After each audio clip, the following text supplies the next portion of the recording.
My MIL pushed me down the stairs because I refused to name my baby after her. I was 7 months pregnant, standing at the top of my mother-in-law Diane's staircase when she cornered me about baby names. So, are you finally going to tell me what you're naming my granddaughter, or do I have to keep guessing? She had been making little comments like this all night, and I kept dodging because I knew she wasn't going to like the answer. My husband Blake and I had already decided on Rose after my grandmother who raised me while my parents were going through their divorce. Now there was no escaping telling her. We're naming her Rose. She repeated it back to me like the word physically disgusted her. Rose, not Diane? The name means everything to me. I carried Blake for 9 months. She cut me off. I raised him by myself after his father walked out. I gave up everything for that boy, and you can't even give me this one thing? It's not personal, Diane. It's my grandmother's name. Diane laughed, but there was nothing funny about it. Your grandmother. Some woman I never met matters more than the woman who created your husband? That's not what I meant, I stuttered out. Then what do you mean? Because it sounds like you're telling me I don't matter. That 32 years of sacrifice mean nothing to you. Her voice was getting louder, and I made the mistake of saying, let's talk about this later when you've calmed down. Calm down? You're standing in my house telling me my name isn't good enough for your disgusting baby and I need to calm down? She stepped closer and I stepped back, but there was nowhere to go. Just the stairs behind me. You know what I think? I think you've been trying to push me out since the day you met Blake. You want him all to yourself. You want to erase me completely. Diane, that's not true. Please understand where I'm coming from with this. I could feel the sweat beads on my forehead. Then prove it. Change the name. Diane, you can't ask me to do that. Her eyes went cold in a way I'd never seen before. Wrong answer. Before I knew it, her hand was on my chest and she pushed me hard and I lost my balance and started falling. I grabbed at nothing. My hip cracked against the stairs and my arms wrapped around my belly because my brain could only scream one thing: protect the baby. When I hit the bottom, the wind left my body and I just lay there staring up at 40 frozen faces. Diane was still at the top with her arm extended, and for half a second I saw it. Satisfaction. Like she did exactly what she meant to do. Then it vanished and she came rushing down the stairs sobbing. Oh my God, she slipped. I tried to grab her. Someone called 911. Blake pushed through the crowd and dropped to his knees beside me. Baby, are you okay? Can you move? Is the baby okay? Diane was right behind him, wailing about how scared she was and how she tried to catch me, and I couldn't take it anymore. She pushed me, Blake. She pushed me. The crying stopped. Diane stared at me with this wounded animal expression. Blake, do you hear this? Do you hear what she's accusing me of? She grabbed his arm and her voice went high and hysterical. I would never hurt my grandbaby. I tried to catch her. She's confused, Blake. She hit her head. She doesn't know what she's saying. Nobody said anything. Blake looked between us like he was watching his whole world split in half. Mom, just give her some space. Oh my gosh, how is this happening to me? She wailed as she went to sit down on the couch. The ambulance came. Blake rode with me, holding my hand the whole way. He kept asking if I was okay and telling me everything was going to be fine, but he had this look that told me he couldn't figure out which version of the story to believe. At the hospital, they hooked me up to monitors, and after what felt like forever, we got news that the baby was okay. I started crying so hard I couldn't breathe. Blake cried too. He kept whispering "thank God" over and over, and I thought, okay, now he believes me. Now he sees what his mom really is. But then he asked me what really happened up there. I told him again. He went quiet for a long time and my stomach started sinking. She was upset about the name, I know that. But she wouldn't physically hurt you? You probably lost your balance. Blake, she put her hand on my chest and she pushed me. He squeezed my hand like he was trying to comfort me through my own delusion. You're exhausted and you just went through something traumatic. Maybe your brain turned her reaching for you into something else. I could see it in his eyes. He needed this to not be true. He needed his mother to still be the person he thought she was. And I was so tired.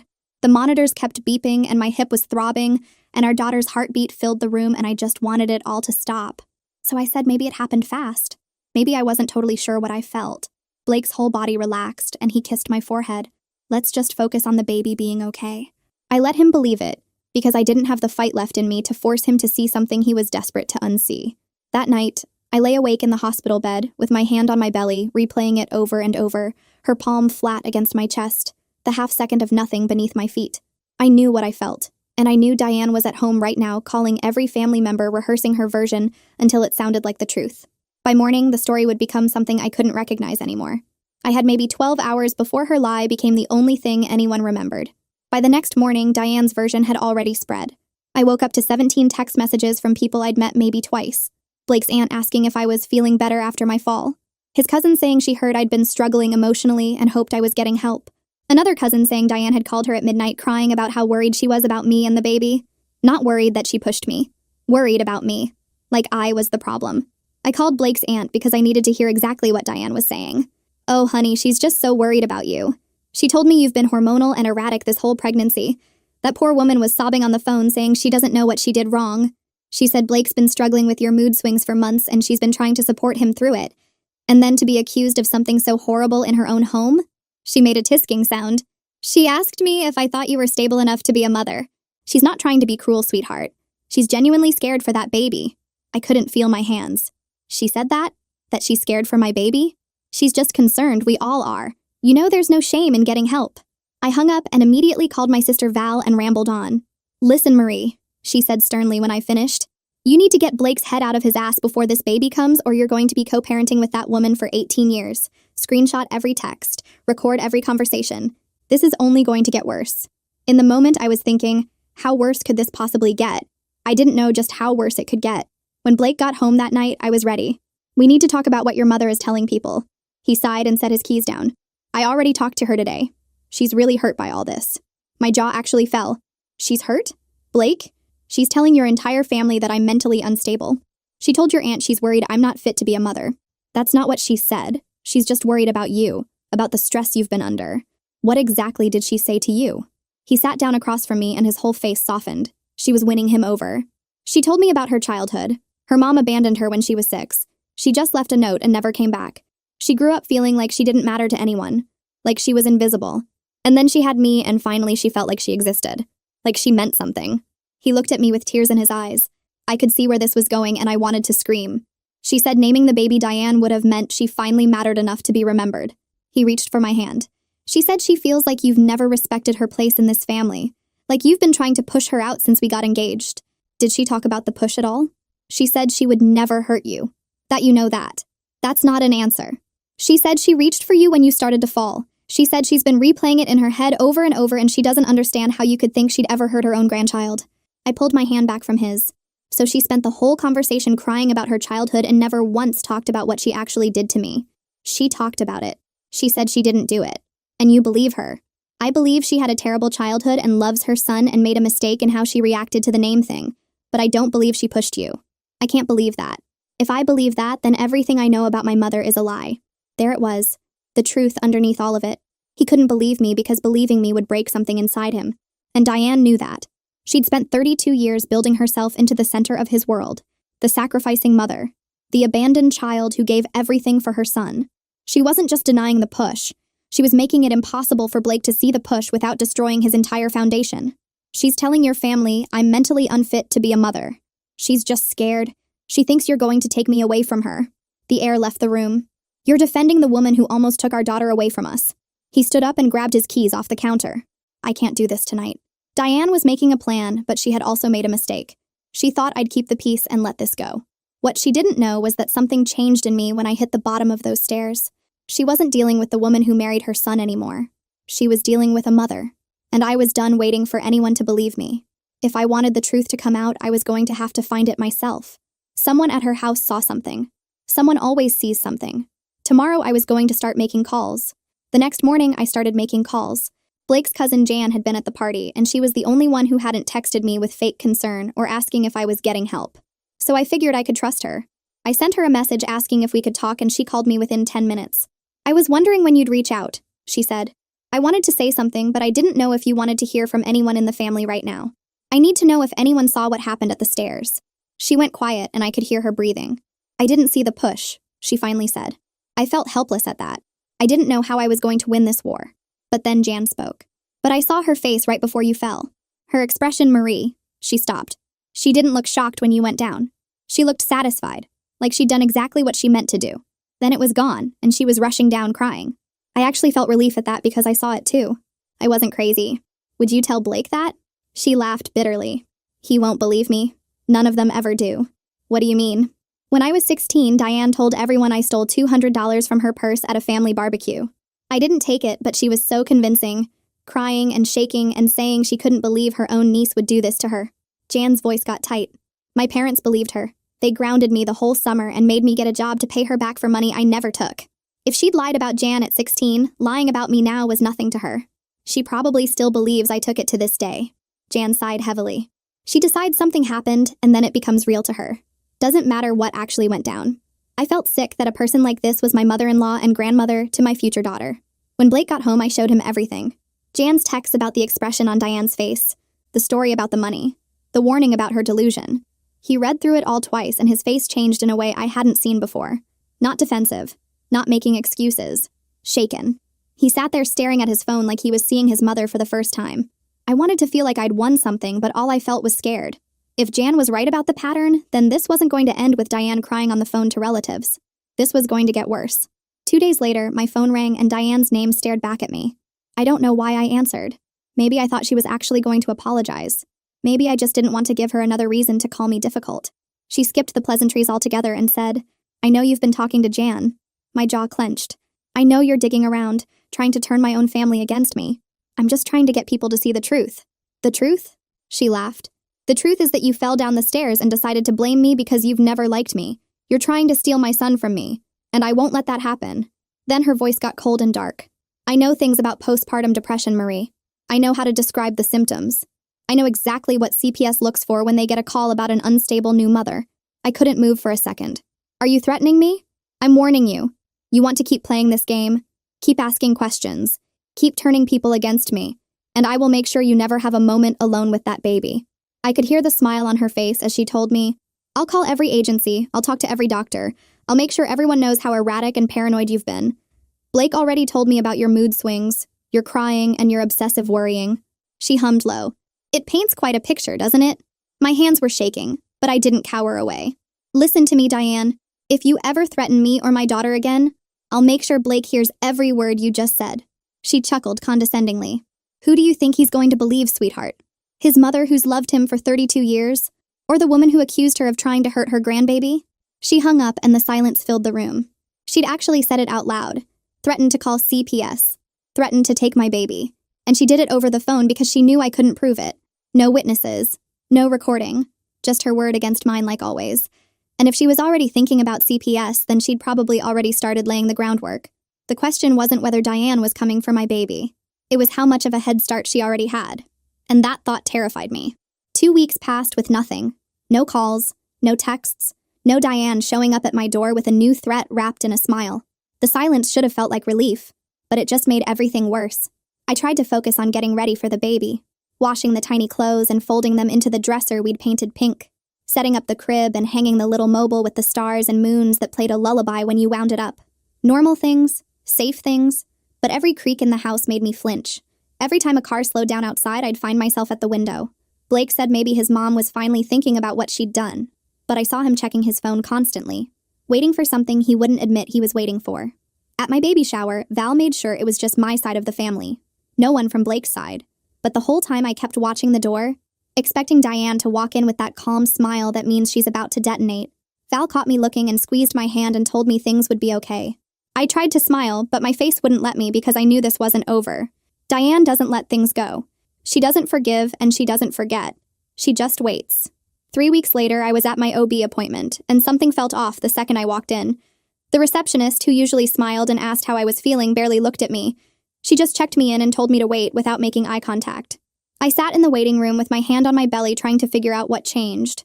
Maybe she was having a bad day. Maybe I was being paranoid. But then I noticed one of the nurses glancing at me from behind the desk and looking away when I caught her. By the time they called my name, my stomach was in knots, and it had nothing to do with the baby. The appointment itself was fine. Baby was healthy, heartbeat strong, 2 to 3 weeks until my due date. But when we finished, my doctor asked if she could speak to me privately for a moment. She closed the door and sat down across from me with this careful expression on her face. "I need to tell you something and I want you to stay calm." My whole body went cold. "Is something wrong with the baby?" "No. The baby is perfect. This is about something else." She paused like she was choosing her words carefully. "We've received several calls over the past 2 weeks from someone claiming to be a concerned family member. They've been asking questions about your mental health history, whether you've shown signs of instability or paranoia during your pregnancy, whether you've had any psychiatric episodes." I couldn't breathe for a second. "What did you tell them?" "Nothing. We don't release patient information to anyone. But I wanted you to know because the calls have been persistent and specific. Whoever this is seems to be trying to build some kind of case." I knew exactly who it was. I didn't even have to guess. "I need to put a password on my file. No information goes to anyone including family without that password." My doctor nodded. I was going to suggest the same thing. I'm also documenting these calls in your chart in case you need a record later. I thanked her and walked out of that office with my hands shaking. Diane wasn't just talking anymore. She was making moves. 2 days later, my boss called me into her office. She looked confused and a little uncomfortable. I got a strange call this morning. Someone claiming to be a friend of yours. They asked if you'd seemed erratic or unstable at work lately. They mentioned you were pregnant and suggested someone should check on you. My jaw clenched. Did they leave a name? No. They said they wanted to stay anonymous because they didn't want to upset you. But they were very insistent that I should be watching for warning signs. She looked at me carefully. Is everything okay? Is someone harassing you? I told her it was a family issue, and I was handling it. She nodded, but I could see the doubt in her eyes. That's what Diane wanted. She didn't need anyone to believe her completely. She just needed to plant seeds, get people asking questions, create a trail of concerned calls so that later if anyone investigated, they'd find a pattern of people expressing worry about my mental state. I called Val on my way home and told her everything. She was quiet for a long time, and then she said she'd been doing some digging. She'd reached out to Blake's aunt, the one who'd asked if I was feeling better after my fall. She told me Diane has been calling her every week crying about you, saying you've been having psychotic episodes, saying she's terrified for her grandbaby. I pulled over because I couldn't drive and hear this at the same time. There's more, Val said. She asked the aunt if she'd be willing to be a character witness. If something happens. Those were her exact words. If something happens. I sat there in my parked car staring at nothing. Diane wasn't just trying to make me look crazy. She was recruiting people, getting witnesses lined up for whatever she was planning. When Blake got home, I sat him down and told him all of it. The calls to my doctor, the call to my work, what his aunt told Val. I watched his face change as I talked. First confusion, then disbelief, then something I'd never seen on him before. Fear. She's trying to take the baby, he said quietly. I didn't say anything. I just let him sit with it. He pulled out his phone and called her. I watched him put it on speaker. She answered on the second ring, all sweet and warm. Hi, honey. I've missed your voice. Mom, have you been calling Marie's doctor? Silence. A long one. Then her voice came back different. Careful. I'm just worried about the baby. You know your wife hasn't been stable. You've told me yourself how emotional and paranoid she's been. Blake hung up. He sat there staring at his phone with his face pale. I realized then what had happened. Blake had been venting to his mother the way he always did, telling her I was tired and emotional and worried about the birth. Normal pregnancy stuff. And Diane had taken every word and turned it into ammunition. She didn't call back. She didn't text. I almost wished she would because the silence was worse. That night, Blake went to check the mail and came back holding a single envelope from his mom. He handed it to me and I opened it. Inside was a piece of paper with neat handwriting. Blue ink. The letters slightly slanted to the right. It said, all you had to do was name her after me. Enjoy these last weeks together. I read it 3 times. My hand started shaking so hard the paper rattled. Blake took it from me and read it, and I watched his face go white. Neither of us said anything for a long time. That night, I couldn't sleep. I just lay there with my hand on my belly, feeling my baby's kick and thinking about that note. Diane had walked up to our house, put that envelope in our mailbox with her own hands. While we were inside living our lives, she was right there, close enough to touch our door. She wasn't hiding anymore. She wanted me to know she could get to me whenever she wanted. The birth was 2 weeks away, maybe less. And Diane had made it clear she wasn't going to miss it. I went into labor at 39 weeks on a Friday morning. My water broke in the kitchen while I was making toast, and for a second I just stood there staring at the puddle on the floor, thinking this is it. Blake drove me to the hospital going 20 over the speed limit the whole way. When we got there, Blake reminded the nurses that his mom was not allowed in under any circumstances before I could. Her name is Diane. If she shows up, you call security. Don't talk to her. Don't let her talk to anyone. Just get her out. The nurse looked a little startled by his tone but nodded and made a note.